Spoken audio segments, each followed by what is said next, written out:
So what actually happens is you can abuse this so that you can pull your regulars at a significantly greater speed. So there, regulars getting pulled, coming all the way. I then move my Huss forward so they're not getting snared anymore. They've come away, and now I'm going to keep doing that again, keep rinsing and repeating it over and over. Move my Huss away. You can see that the regulars are still moving at that high speed. And then once again, pulling, again, making sure I get the last regular. It's all about getting that last regular. And then once I get that last regular, moving the Huss away. And that's how you do the pull with the different unit style or unit types. G'day fellas. In this video we're going to be talking about advanced micro techniques. Alright, so your units have got different formations based on a number of factors. Let's do that. So let's just get like some muskets out. So you're used to like this standard 15 musketeer formation. Okay, now, one of the things is, okay, so let's say you're up against artillery. One of the things you want to do is you want to keep your units in stagger mode, okay? Because then you stagger slightly further away. But the problem is when you move them back into volley mode, they're going to be in much closer proximity to each other than they originally were. So, as an example, here's 15 more muskets. You can see the space difference between these two. So we've got the first 15, which are over here, which have gone from volley mode to stagger mode back to volley mode. And then these guys that are just fresh out. Now, the reason why I'm explaining this is because once you've moved these guys into a different mode, so if you move them into like melee mode or this defensive mode or stand ground mode or anything like that, you can't shift click them anymore. So what's a shift click? So if you watch this, you see how I'm shift clicking all the way over here, but they're still maintaining that exact formation. The reason why is because they're locked in that formation. Whereas these guys, on the other hand, if I shift click them around, you can see they're actually doing this thing where they are longer. They have a longer column formation instead of this tighter formation that is side by side.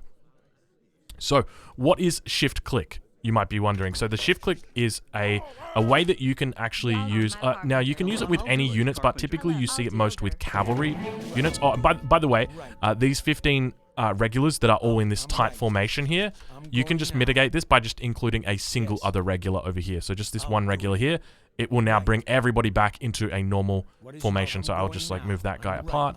So now you can see everybody's back in a normal formation. But if we remove that one regular, I can't remember exactly who it was.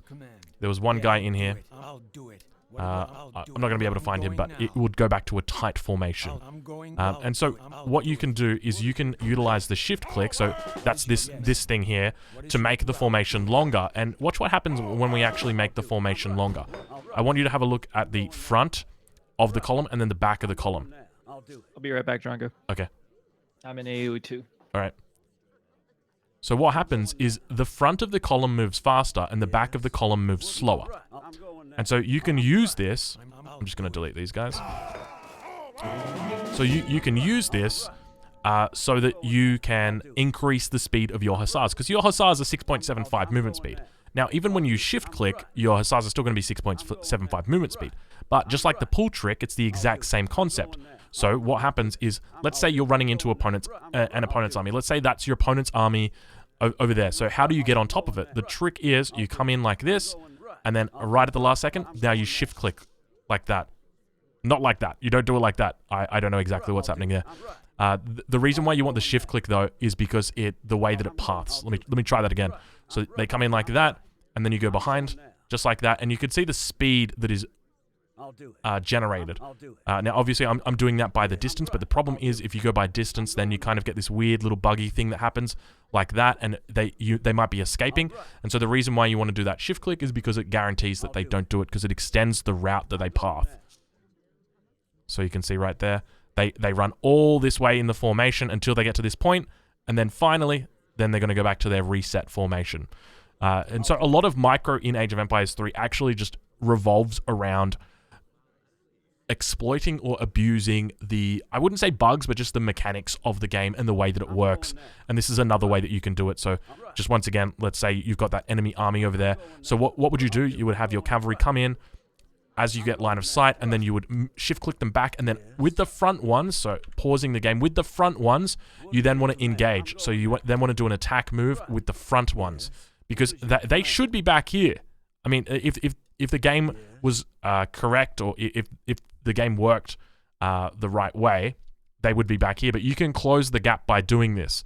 and it allows you to get that snare. And then once you've got that snare on, you've got the husks that are coming from the back, around the side, from the front, and that's it. And you've got the beautiful surround, and it's all because you got that snare from that shift click.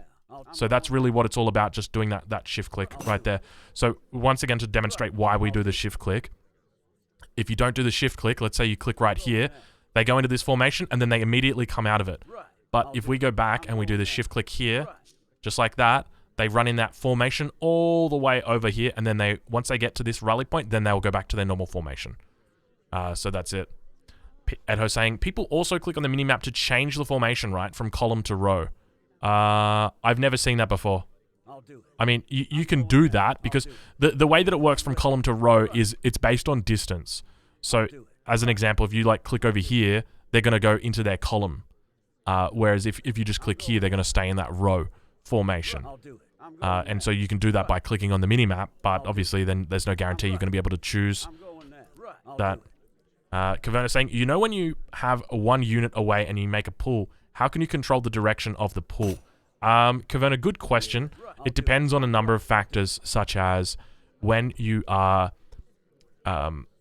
the types of units that you're pulling and whether it's a group of units, whether there's multiple different types of units that you got in there.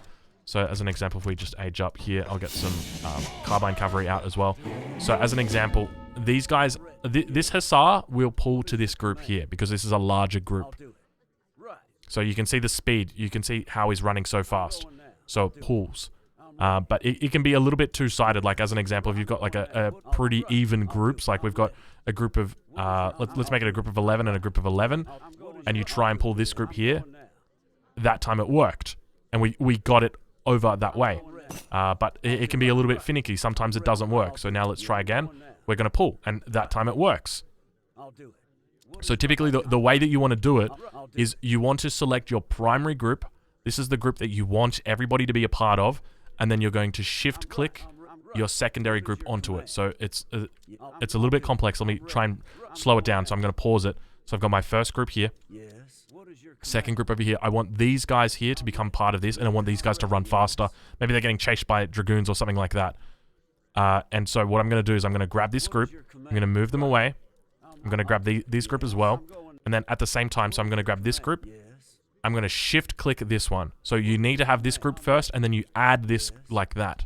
And then you move them. And then that's going to speed them up. See? That time it didn't work though. Normally that's the way that you do it.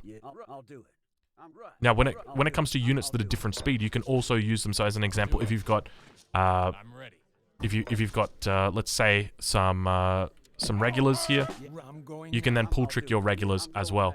So you can see, look how fast the regulars are going now.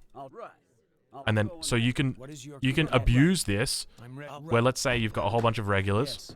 Or carpenter.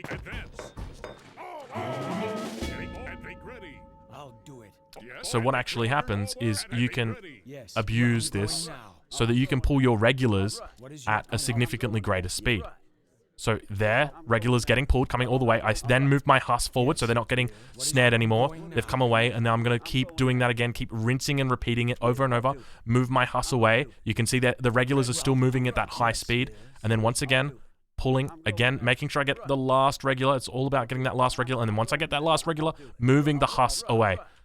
And that's how you do the pull with the different unit style, or unit types. You could see that my Huss back then, we're moving a little bit too fast, so then again, pulling my units out. And this is how you can exploit, and this is how you can do the pull tricks. It's quite complex, but essentially if you've got units of different types, it's quite easy to get that pull trick almost every single time. When you've got single units, you need to be doing a shift-click focus and pulling it in. And it normally works based on the gravity of the group. I'm sure you understand what I mean by that, but like if you've got a larger group, it's going to be a lot easier to pull to them. You can also pull things like villagers as well. So if you've got a villager that's getting raided, what you can do is, let's say you've got, let's just delete all these guys. Let's say you've got this villager out here chopping on this tree. You can then, he's getting raided, you pull it in just like that, and try and get that click, and now you can see him sprinting in like that, and you can pull him to safety with that pull trick. So that's another way that you can utilize it. How many units in the fast group do you need? It depends. It can, like, you can literally have, like, let's say you got 5 here and 5 here.